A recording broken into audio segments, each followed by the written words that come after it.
अस्सलाम वालेकुम नाज़रीन, मां यहाँ बरकत बलोच काश टीवी जी ख़ुसूसी नशरियात है। हालिया बारिशुनि जाते सॼे मुल्क में मुख़्तलिफ़ इलाइक़नि में तबाही मचाए छॾी आहे। उते कच्ची आबादी जा माण्हू जेके आहिनि, आम मज़दूर पोरियत घणो मुतासिर थिया आहिनि। संदन ज़िंदगी वधीक आज़ाब इन करे थी वई आहे जो हुननि जे लाइ का बि इमदाद, का बि मदद उन्हनि जे लाइ मुयसर नाहे हूंदी। ऐं वेतर माण्हू जेके जिन जा सुठा घर हुजनि था, पंहिंजे घरनि खे, पंहिंजे हवेलियुनि खे ऐं पंहिंजे ख़ूबसूरत रिहाइश गाहुनि खे बचाइण जे हवाले सां उहे कोशिश कंदा आहिनि त इन्हनि ई माण्हुनि जे घरनि ॾांहुं पाणी छॾियो वेंदो आहे, जंहिंजे करे उन्हनि जे पीअण जो पाणी, उन्हनि जा घर सख़्तु मुतासिर थींदा आहिनि।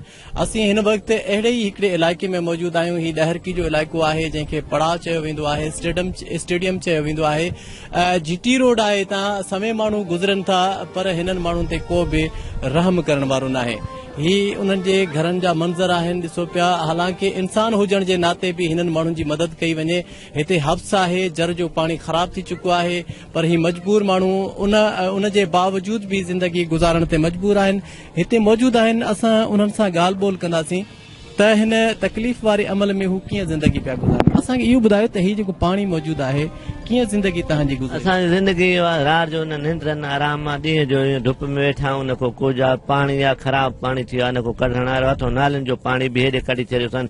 हो नाली ईंदी आहे हेॾो शेखनि जी आहे, सभु पाणी पड़ाव में थी विया। 10-15-20 ॾींहं थी विया आहिनि। पाणी असां पाणी पीअण जे लाइ ख़राब पाणी थी वियो आहे, न को पीअण जे लाइ आहे, न को कुझु। रात जो मच्छर हूंदा आहिनि, पाणी ख़राब आहे। घणे अरसे खां तव्हां हिते मौजूदु आहियो ऐं तव्हांखे मालिकाना हक़ूक़ वग़ैरह मिलिया आहिनि? हक़ूक़ चवंदो मुख़्तियार कार ईंदो आहे त लॾे वञो, कॉलेज पे ठहंदो आहे, लॾे वञो, अॼु लॾे वञो, सुभाणे लॾे वञो, महीने खां पोइ लॾे वञो, तव्हांखे लॾाईंदासीं, तव्हांखे पुलिस ईंदी बधराए करे लॾाईंदासीं। असां घणे टाइम जा वेठल आहियूं, न को एतिरो असां वटि न आहे। असां ग़रीब माण्हू, माल वारा आहियूं, माल चराईंदा आहियूं, गाह पठी ॾींदा आहियूं। मां अहिड़ो त असां न को चोर आहियूं, न का ॻाल्हि आहे, न को। असांखे इहो ॿुधायो त हे जेका सूरत हाल आहे, तव्हां जे विच शहर में रहो था ऐं थियणो त ईअं खपे त मुसीबत जे दौरान हर माण्हू मदद कंदो आहे उन्हनि जी। हिते आख़िरकार हितां जा माण्हू एतिरा बेहस छो आहिनि जो तव्हांजी एतिरी ॾुखी ज़िंदगी गुज़रे पई? हिते वॾी ॾुखी ज़िंदगी गुज़रे थी। हाणे वेठा आहियूं, बारिश जो पाणी बीठो आहे, न गंदो नालियुनि जो पाणी ईंदो पियो। मुख़्तियार कार डेली ईंदो, माना लॾे ईंदो असांखे।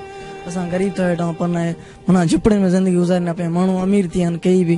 माना पाणी जे करे तव्हांखे कहिड़ी मुश्किल, मच्छर वग़ैरह या जर जो पाणी कीअं आहे? गंदो जर जो पाणी आहे, गंदो कोड़ो ज़हर आहे। ॿार बि डेली बीमार थींदा आहिनि, माना मच्छर ईंदा आहिनि, रात जो तंग कंदा आहिनि ॿारनि ॾे। माना पाणी बीठो आहे वॾो, माना मुख़्तियार कार डेली ईंदो आहे लॾण जो। गरीब वेठा न को रोज़ी जे लाइ वेठो आहे। कच्ची आबादी जो इलाइक़ो आहे ऐं ही मंज़र ॻाल्हि ॿोल तव्हां ॿुधी। असां तव्हांखे वधीक हिन इलाइक़े जा उहे मंज़र ॾेखारींदासीं जिते ज़िंदगी जो वजूद कीअं पियो गुज़रे। ऐं यकीनन तव्हांखे इहो अहसासु थींदो त हिननि खे इंसान बि नथो सम्झो वञे ऐं हिननि जी ज़िंदगी, जानवर जी बि अञा ज़िंदगी बहितर हूंदी आहे, पर ही इंसान हूंदे उन्हनि खां वधीक अबतर ज़िंदगी गुज़ारनि पिया। हलंदासीं, कुझु ॿिया जेके मंज़र आहिनि हिन इलाइक़े जा उहे तव्हांखे ॾेखारींदासीं।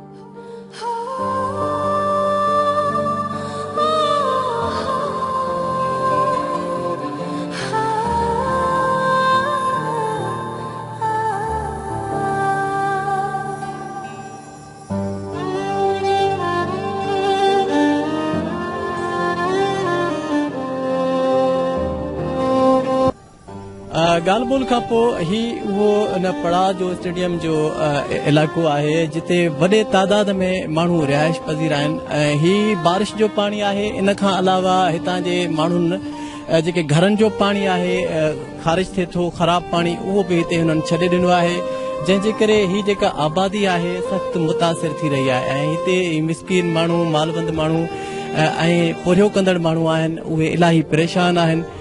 ऐं ही कैमरामैन आसिफ तव्हांखे ॾेखारींदो त ही दीवारूं जेके आहिनि उन्हनि माण्हुनि जूं किरी चुकियूं आहिनि ऐं केतिरा ई घर जेके आहिनि उहे ख़ाली थी विया आहिनि। या पहिरियां बि ही झुगी में ज़िंदगी गुज़ारनि पिया, पर हाणे इन्हनि झुगनि में बि पाणी अची वियो आहे। ऐं आसिफ खे गुज़ारिश कंदुसि त साम्हूं झुगी ॾेखारे त जंहिंमें ही ॾिसो पिया त ही पाणी जो मंज़र आहे। हिते ही माण्हू ज़िंदगी गुज़ारनि पिया, पर इहो हक़ बि हिननि खां खसियो वियो आहे, जंहिंजे करे ही सख़्तु परेशान आहिनि। हाणे तव्हांखे असां उहो मच्छरनि जो रियल मंज़र ॾेखारींदासीं जंहिंमें ही माण्हू ज़िंदगी गुज़ारनि पिया। ही उहो तलाउ आहे जेको शहर जे विच में मौजूदु आहे। ऐं आसिफ कैमरामैन खे चवंदुसि त उहो इनखे ज़ूम करे त जीअं हितां जा माण्हू ॾिसी सघनि त ही उहे मच्छर आहिनि ही मच्छरनि जो वॾो तादाद आहे ही इंसाननि खे खाइण जे लाइ मौजूदु आहिनि पर बेहसी जो आलम आहे न त हिते स्प्रे कयो वियो आहे न ई हिननि माण्हुनि खे जीअण जो हक़ ॾिनो वियो आहे। ॿाहिरकी जो इलाइक़ो कुतुब टाउन ऐं उन जी भर में मौजूदु स्टेडियम आहे ऐं अॻिते तव्हांखे ही मंज़र ॾेखारियूं था त ही पूरो पाणी जो भरिजी चुको आहे ऐं हिते समय माण्हू मौजूदु आहिनि ऐं उन्हनि जे जेके अञा बि जेके अज़ियतनाक मंज़र आहिनि तव्हांखे वधीक ॾेखारियूं था वठी हलंदासीं उन तरफ़।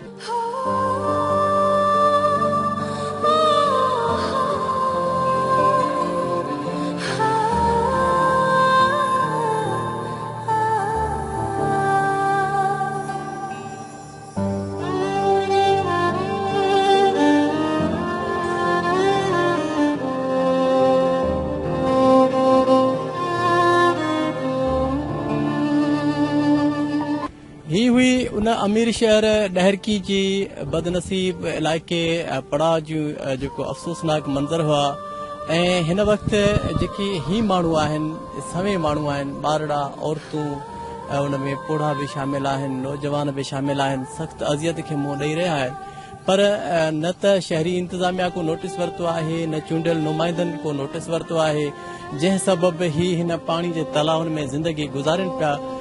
उम्मीद आहे त हिननि खे हूअं न सही पर इंसानी सही संदन मदद कई वेंदी। ॾींदा पंहिंजे मेज़बान बरकत बलोच खे इजाज़त। अल्लाह हाफ़िज़।